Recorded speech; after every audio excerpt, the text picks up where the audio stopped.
Hello and welcome to this episode of the Speed Check. My name is Eric, and today we're going to be looking at the January 4th episode, the Raw Legends edition of Raw. We're going to be seeing if it was turbo packed or if it was a lemon. Without further ado, let's get to it.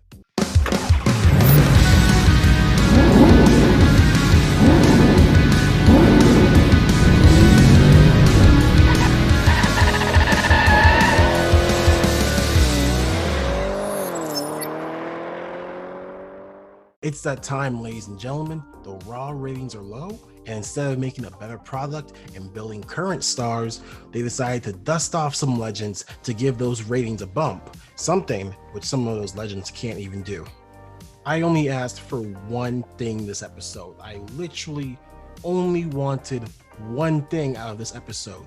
I hoped and I just wanted for the first shot of this episode to not be Hulk Hogan. And what do I see? An H phone and Hulk Hogan. Remember, kids, if you're ever secretly racist, just do an apology tour and everything will be a-okay. Just like I said in the very first episode, if there's one thing I can't stand, it's the added crowd effects. And I especially can't stand it when it's in a comedic segment. You're literally writing your own jokes and laughing at them. Not that the New Day and Morrison aren't funny on their own, but when you add crowd noises to it, it's just sad and it makes me want to punt a baby. I'm not gonna lie, I was fully ready to make a joke about how WWE didn't invite Tatanka back, but according to Morrison, he's on the show, so bravo.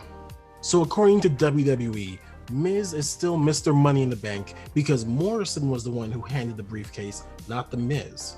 So you know what? Next week, I want a segment where the referee, the timekeeper, and Adam Pearce are all fired. Because why didn't the referee say, Miz, you can't do that. You have to hand it in. Why did the timekeeper ring the bell? And why didn't Adam Pearce run down, sweaty and all, and say, Miz, you've got to give him the briefcase. It's in the rules, man. I had to look this up on the Wikipedia because I wasn't sure if Teddy Long actually counted as a Raw legend, but he did manage Raw for a month. However, I still refute that. He is not a Raw legend, he's a SmackDown legend, okay? Even his outdated joke about you're going one-on-one with The Undertaker, yeah, that joke only makes sense on SmackDown because that all happened on SmackDown. So, Teddy, why don't you drop your catering, go back home, and wait for the SmackDown Legends edition, you traitor, you phony. In all honesty, I am a huge Teddy Long fan. He is the nicest person in the world. I have nothing but respect for that man. So, Teddy, I hope you got a nice big paycheck because I enjoyed seeing you on Raw. Thank you. But you belong on SmackDown, you phony. Kofi Kingston twerking, Xavier Woods playing the trombone. I can honestly say the New Day are a gift to professional wrestling. Why do they have to split them up? I don't understand that. I don't care what happens. If Big E could end up the Universal Champion, and I'll still be sour because it cost him everything. Just like Thanos, it cost him everything, and I'm still sour. Hey, Vince, I was just curious. You think we should ban the guy who calls himself the Legend Killer from being on our Legend show? I'm just saying, that seems like a big problem. No? Okay, hey man, you're the boss. Well. Jack in a Box, it's Alicia Fox. It's Tatanka in 2021, ladies and gentlemen. Things are going strong and so is he, so let's hit that turbo. So according to a recently released tier list by the WWE on Fox Twitter page, Mickie James is an F on SmackDown Live today. If Mickie James had her own Solomon Grundy poem, it would go Legends on a Monday, Failure on a Friday. I just want to say, I believe Mickie James is a legend in professional wrestling. It just sucks that WWE only consider her a legend when it's convenient for them, but every other day of the year, they will book her as if she's a local talent. That is ridiculously upsetting. I only hope her paycheck is huge. That's all I'm gonna say. I hope her paycheck is a Legends paycheck, not local talent paycheck. Angel Garza as a 24/7 champion is just wrong. He was on track to being one of the best cruiserweight champions in history. He and Lio Rush had an amazing feud over the cruiserweight championship, and he was on his way to becoming a top star in NXT. But because Vince had to call him up early and got tired of him and ruined the booking for Zelina's faction, he is a comedic champion, and that is just crazy to me. Life isn't fair, kids. Remember that. I'm not gonna lie. At first, I was really confused. I was like, why is Elias coming out to the ring and not talking? Why is he just having a match with AJ Styles? I didn't watch the Raw before this. I've been taking a break. It had to be explained to me that apparently AJ's bodyguard is having a feud with Elias's bodyguard. So I don't know if WWE knows how bodyguards work, but if my bodyguard got into a fight with your bodyguard, it's not like you and I have to fight. You know, that's not how that works. But I was also confused because Elias's strength isn't in the ring. The Elias I knew, I'm not gonna say he was bad in the ring, but I didn't watch Elias for his wrestling. But I have to give him props. This match was solid. It was a great match. Maybe it's because he's wrestling AJ Styles. You know, if you wrestle a bad match against AJ Styles, then, you know, train. But this was a good match. I give Elias props. Great job, Elias. You've gotten a lot better. And I'm going to continue giving credit where credit is due, because that shot of Amos kicking the guitar out of Riker's hand was brilliant. That was a beautiful kick, beautiful shot. The camera was in the right place. I like that shot. I don't even like Amos as, like, I'm not invested in him yet, but that was a good kick. I give him props for that. Good job. Does anyone else find it strange that one guy has to wear a face mask when he's surrounded by all that unmasked, sweaty, heavy breathing beef? That can't be COVID regulation, right? I'm not gonna lie to you guys. Seeing Charlotte Flair have to tell Ric Flair when to stop in her entrance, it kind of made me sad. The Nature Boy isn't a young man anymore, you know? So when is his debt to Vince McMahon paid off? When can he just enjoy his golden years and live the rest of his life in a limousine full of champagne and women who all look like his wife? When can that just happen? Well, yeah, it's the big bro. You know how he got that big, right? By eating bro nuts. What happens when the big bro eats too many bro nuts and sits on a small chair? It gets broken. Yeah, it's shameless, right? You guys see the point? Like, it's not cool when you laugh at your own jokes, unless they're my jokes, because they are funny as fuck. So you're telling me out of every Raw legend that was available, Randy Orton decided to pick a fight with the Big Show? Dude, Sergeant Slaughter is back there waiting for you. He's busy holding roses and flirting with He's holding roses and flirting with I don't know why it's such a hard name to say. Dude, Sergeant Slaughter is right over there, holding roses and flirting with Tatanka. Go after him, bro. You guys remember when Vince McMahon split up the Iconics so that Peyton Royce could be a big-time single star? Nah, me neither. I don't know what this is. This is why I stopped watching. This is scary. Just for the record, does anybody else find it weird that Becky Lynch and Seth Rollins can be together, kayfabe, but apparently Lacey Evans, who in real life is married, she's supposedly single and ready to mingle with the Nature Boy? And once again, Ric Flair has proved the age-old adage that blood might be thicker than water, but none of that matters when there's some trim on the line. Lacey Evans, if you ever see this, I'm sorry that I referred to you as trim. You seem like a smart, nice lady. I'm sorry. I'm just doing this for the clicks. Holy shit, we are an hour in, and I completely forgot that the WWE champion Drew McIntyre even existed. I honestly forgot. I didn't even think the WWE championship existed. I'm not saying that we need Drew in every opening segment of Raw, but You put Hulk Hogan in that spot. That's pretty fucked up. Now, personally, if I were booking this show, I would have had Tatanka win the Money in the Bank briefcase in the opening segment from The Miz, and then the main event, we see Tatanka cash in successfully. Because if there's one thing Raw needs in 2021, it's more Tatanka. And I promise you, it seems crazy, but more Tatanka, please. If you're not gonna do that, then I don't know. Maybe just put like a lower third in your opening match, saying, "Hey, Drew McIntyre's on the show. He exists." That'd be pretty cool. And just like Beetlejuice, if you say his name too much, he appears. Hulk Hogan shows up and ruins everything. If Hulk Hogan ever comes up to you and he says that he sees himself in you, just go home, take a shower, and rethink your life choices. And then ask yourself, truly ask yourself, would you have appeared in Gremlins 2? You should probably also ask yourself if you're as racist as he is, because that's a big part. That's a huge thing. You know what the saddest part about this segment is? If you look hard enough, you can see the pain in Jimmy Hart's eyes. He knows, I know, and you know he carried Hulk Hogan's bag into the arena. And not only that, he's carrying them out. Also, how does he somehow manage to be in the background of a segment with 4 people? Like, he's one of those people. He's in the segment. How are you still in the background, Jimmy? You're better than this. You are a Hall of Famer, I think. I'm pretty sure.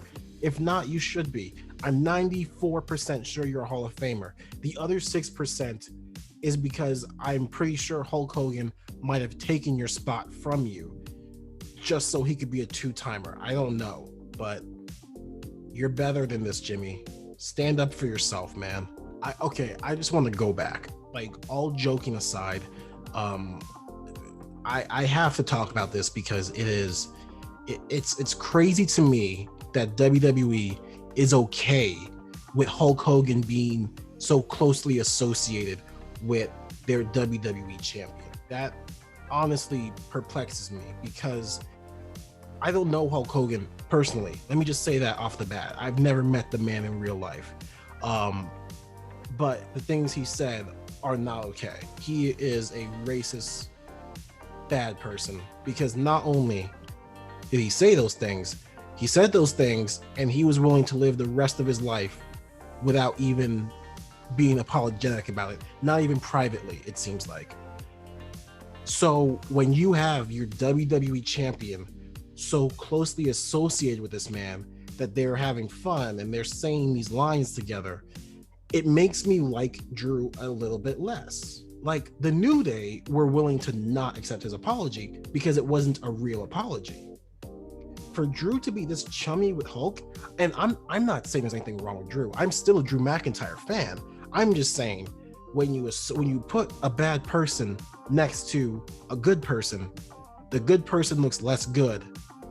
And it's crazy to me that WWE is okay with that. And even more, to bring this whole rant to a close, you can respect what Hulk Hogan has done for professional wrestling. I acknowledge, without Hulk Hogan and Mr. T, WrestleMania doesn't work. So Hulk Hogan has done great things for professional wrestling to break into the mainstream. But you can respect that and still acknowledge he's a bad person. Like, George Washington owned slaves, but he, kicked the queen in her balls. So we take the good, we take the bad.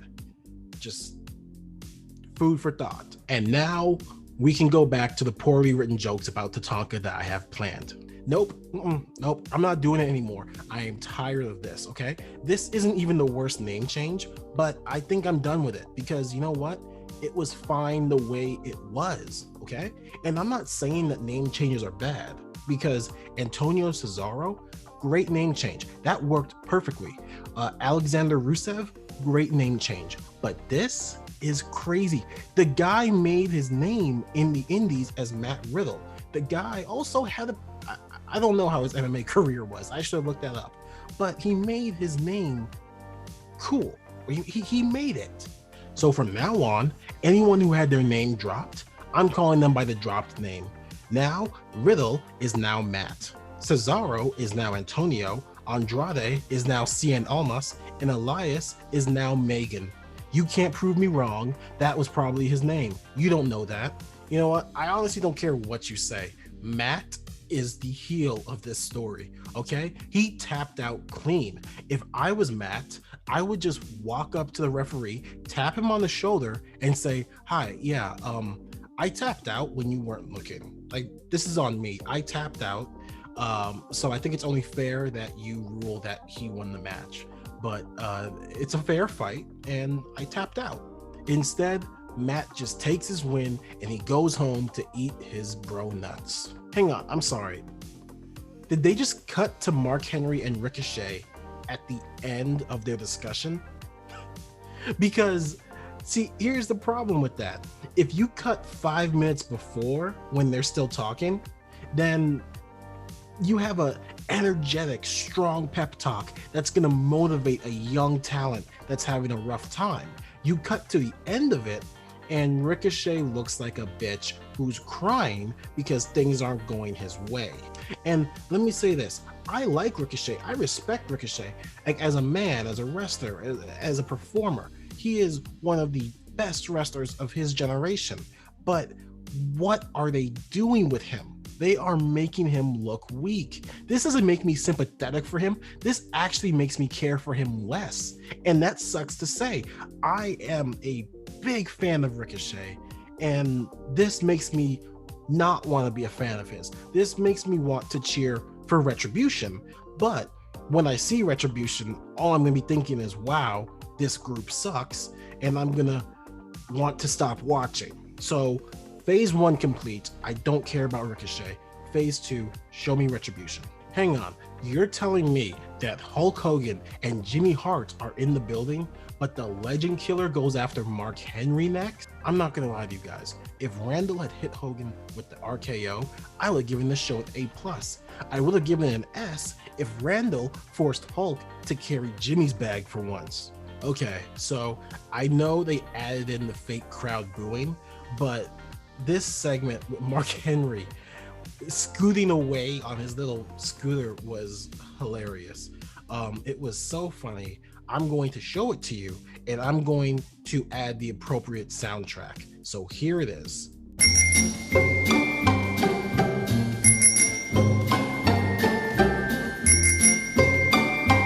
On the serious note, I sincerely hope that Mark Henry is okay. I don't know what's up with his knee. I hope he's okay. He's a good guy.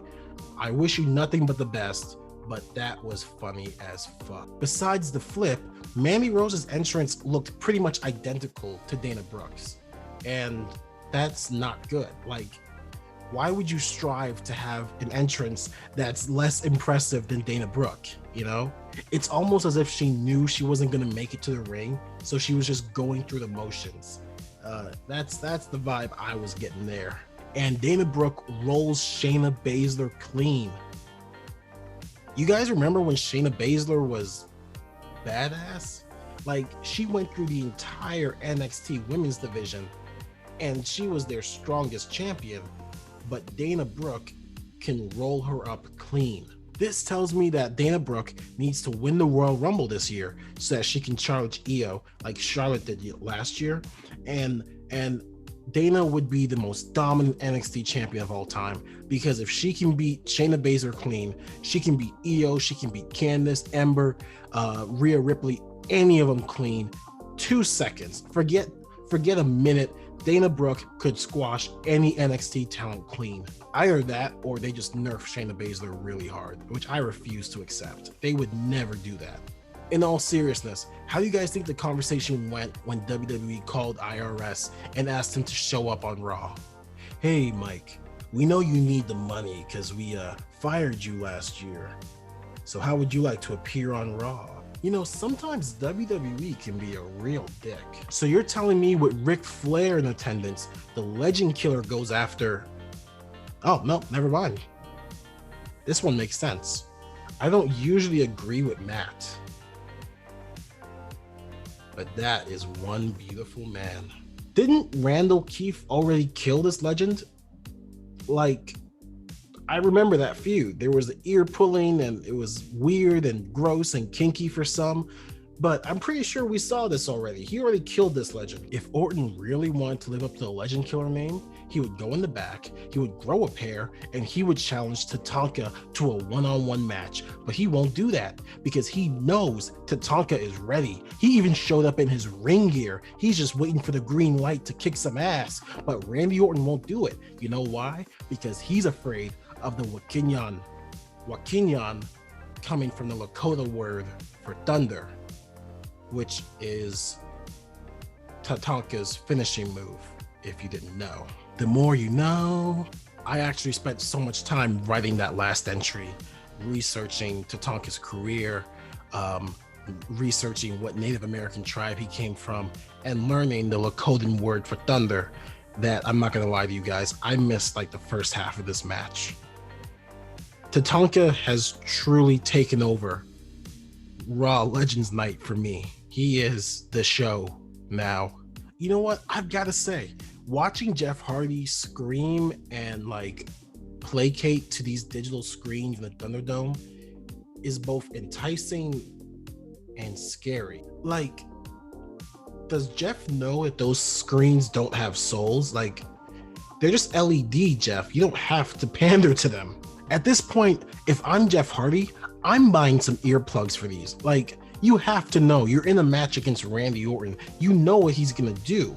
You could at least put like a little plunger or like some cork in there or something, man. Like, you know what's coming. If you told me in 2021 that Jeff Hardy and Randall Keeterland were gonna have a match that was longer than the screen time of Ricochet, Mustafa Ali, Dominic Dijakovic, Mia Yim, anyone who got called up, even Shayna Baszler, if you told me that their match and their screen time was going to be a lot longer than any of those people combined, all of those people combined, I'd say, yeah, that makes perfect sense, because that's WWE's number one problem today.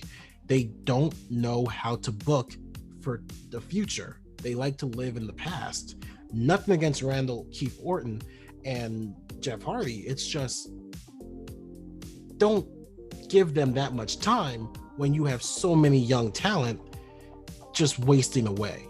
You know, that's crazy to me. And you can say, but Eric, it's Legends Night. It makes perfect sense that these two legends would have a match like this. Ask yourself, why is Legends Night so important? Why is that a thing? I mean, I could be wrong about this, and if I am, please correct me in the comments. I honestly don't know, but I don't think the Attitude Era had as many Legends Nights as the current era has. You know, like, they had stars in the present that they relied on. They didn't need Hulk Hogan and Jimmy Hart and Tatanka, even though we all need Tatanka in our lives. They didn't need to call them up so much and be like, hey, our ratings are like bad. We need you guys to show up, you know? That's just not good at all in any way. Step into my parlor, said the spider to the fly. Samoa Joe on commentary is just golden sound waves. I honestly don't know what's stranger. The Lucha House Party being on Raw and NXT, Melina doing a comedic segment with them, or the fact that her nameplate came up way too late. Honestly, this segment was just strange all around. Very strange segment. Sticking with the Lucha House Party, I just want to go back and remember, I'm pretty sure in 2020, they were on SmackDown and 205 Live. Forget Becky 2 belts. I want Luchadores de dos Marcas. If you told me in 2021 that the Lucha House Party was going to not only beat the Raw Tag Team Champions, but they were going to have a match against the NXT Cruiserweight Champion, I don't know. I don't know. I feel like a liar just saying that out loud, you know? It's crazy. 2021 is already crazy, man. Once again, the nameplate shows up late, but don't worry, WWE. Me and every other guy watching already knew that was Tori Wilson. because of her amazing wrestling. No other reason. Skip to the next entry. I'm going to admit to you guys, I am ashamed. I've shown so much love to Tatanka that I forgot the real Raw legend, the Boogeyman. I am glad he's on Raw. I am 95% sure that he is a SmackDown legend, just like Teddy Long. All of my memories are of him on SmackDown, but you know what? That's fine. As long as he's on Raw, I am happy. As a matter of fact, here's my real booking. Here's how I would book this show, okay? So, main event, we have the Boogeyman team up with Tatanka to fight Drew McIntyre and Roman Reigns. Both titles on the line. Boogeyman and Tatanka win. Boogeyman is now the Universal Champion, and SmackDown is just like raining worms from now on. That's my real booking. And Tatanka is a WWE Champion, and that's perfect. The world is perfect. Ratings would go straight to the moon. Whoa! I tried, Keith. I really did. I know Keith Lee recorded a new theme song. I know he asked fans to try and move past it and focus on the wrestling, but it doesn't help when he's got Bask in My Glory on his back. It's really hard to move on from like a theme song that was perfect for you when you've still got the lyrics on your back. I honestly don't know if it's the fake crowd noises, but even a theme song that he recorded himself sounds generic in comparison to what we had. His other theme song was perfect for him, and I just don't get why they would get rid of it. I don't. So we come up on the main event, Keith Lee versus Drew McIntyre, and honestly, this match is the main reason I wanted to watch this episode. I fully thought this match was going to carry the show, and I'm going to get to what I think about the match itself. But before we get to that, I'm going to be Debbie Downer and explain to you why this match does not feel as important as it should. So looking back, we remember when Randy Orton took the title away from Drew McIntyre, right? And that's why Drew McIntyre is now a two-time WWE champion, because he won it back, I'm pretty sure, like a week later.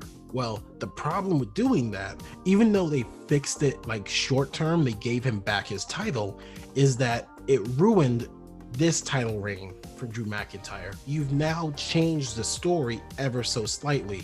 Now, the question isn't, will Keith Lee rise to the occasion and defeat Drew McIntyre? We already saw Drew McIntyre lose. Like, you've taken some strength away from him. Now, you haven't done anything but weaken Drew McIntyre. Randy Orton didn't come out strong. He lost the title a week later. Keith Lee is going up against someone in his second hastily regained title reign. It's not the same as going against Drew McIntyre in his first ever historic title reign. That's different. That's better. All you've done is take away excitement for the big challenge. McIntyre feels weaker, and you can't fix that. The only way you can really fix that is to have another year-long reign, but you're not going to do that. You probably already have plans to take the title off of him. So yeah, you guys long-term made your WWE champion feel weaker, and that's not fun. It's not fun at all. Think of it this way. If Jon Moxley had lost his AEW championship to Eddie Kingston, but then won it back a week later, that kind of takes away the fun out of him versus Kenny Omega, because we just saw a champion lose. It takes away prestige and strength from him. It doesn't help anyone, and it just weakens the champion. That's just not cool. All that said, Drew McIntyre and Keith Lee in the main event, perfect sense. I love that this is the main event for the first episode of Raw in the new year. It's two amazing competitors who can do magic in the ring, and the fact that they had no screwy finish, no interruptions, great job. It sucks that WWE is at a standard when just letting people have a match is a good job, because that's literally the bare minimum. But you know, they did something right by having this match main event. And now here's a paraphrase from Tom Phillips about Drew McIntyre doing a belly-to-belly suplex on Keith Lee. He got the momentum from Keith Lee's forward motion. What the hell are you talking about, Tom? Keith Lee was literally standing in the corner, no momentum whatsoever. Don't take that away from Drew McIntyre. He's a big, strong boy. I honestly don't know why it bothers me so much, but WWE pumping "This Is Awesome" chants into this match just gets me so annoyed. Yes, this match is awesome. And yes, if there was a crowd in attendance, they would have definitely said this is awesome. But you don't get to do that. You don't get to pat yourself on the back when you feel like it. There's a difference between people genuinely saying this is awesome and you just pumping it into the audio. That's ridiculous. That is the same as standing naked in front of a mirror and jerking yourself off to completion. A terrific match from these two. Props to WWE for just letting them wrestle. No screwy finishes, just good wrestling. It sucks again that they have to be congratulated for doing the bare minimum, but that's where we are. Baby steps. Good job, WWE. Keep it up. So I'm not gonna lie to you guys. It is 2 a.m. as I'm recording this, and I had this whole rant written out about how much I hate the fact that Goldberg came out tonight at this moment. I had things included such as it is disrespectful to Keith Lee because Goldberg just pretty much, I want to say, squashed their match because Keith Lee pretty much got rushed out of there so Goldberg could take the spotlight.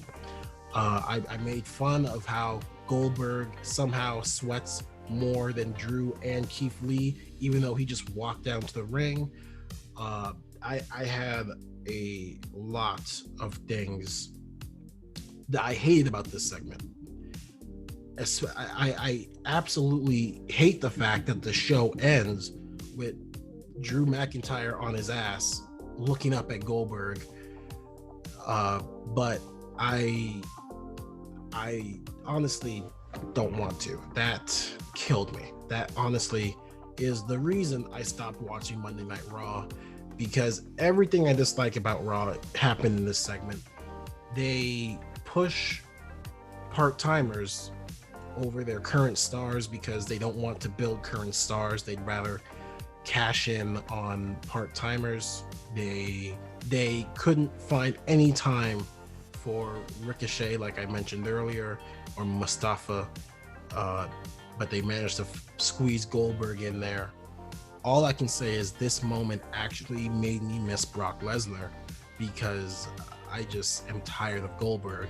At least we know Brock Lesnar can put on a match, whereas Goldberg, I feel, contributes nothing to professional wrestling. I think I'm going to go on record and say Goldberg is a cancer to professional wrestling because he shows up, he takes spotlight, he takes time, he takes momentum, and he contributes nothing to the business. And he manages to do all of that in a 4-minute matchup. So I'm going to leave it at that. It was a terrific main event, but Goldberg literally ruined that main event for me. The only way I could honestly feel good about anything that Goldberg does in this program is if at the Royal Rumble, Drew McIntyre squashes him. Like, it has to be a complete squash match, even more than what he did to Brock Lesnar. If Drew McIntyre destroys him, then cool.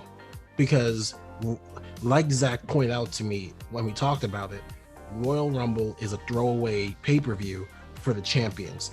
The title rarely changes hands. It's filler for the Royal Rumble match itself. So if it's a squash match, A-okay, A+. I take back most of what I said because he did take time away from the younger talent. He did push Drew on his ass so he could look cool. But he needs to get squashed at the Royal Rumble. That is what I'm hoping for, but we'll see. I'll add this though. I am very happy with one thing tonight. I got to experience the miracle. I got to witness the greatness of a man that we all know as, say it with me kids, Tatanka. Well, ladies and gentlemen, that covers this episode of Speed Check. This was the Raw Legends Edition. It was 3 hours long, like every Monday Night Raw. It doesn't need to be 3 hours long, but it just is 3 hours long. Let's take a look at our speedometer, and honestly, it came to a screeching halt because of that Goldberg segment. I think without that segment, I would have given this show a B minus, maybe a solid B, but Goldberg just derailed this show so hard, and it's ridiculous. So it gets what it gets. Keep an eye out for AEW Speed Check coming this Thursday, and for SmackDown Speed Check hopefully coming Saturday. I'm Eric from West Coast Pop. Thank you for watching, and I hope you enjoyed this more than I enjoyed Monday Night Raw.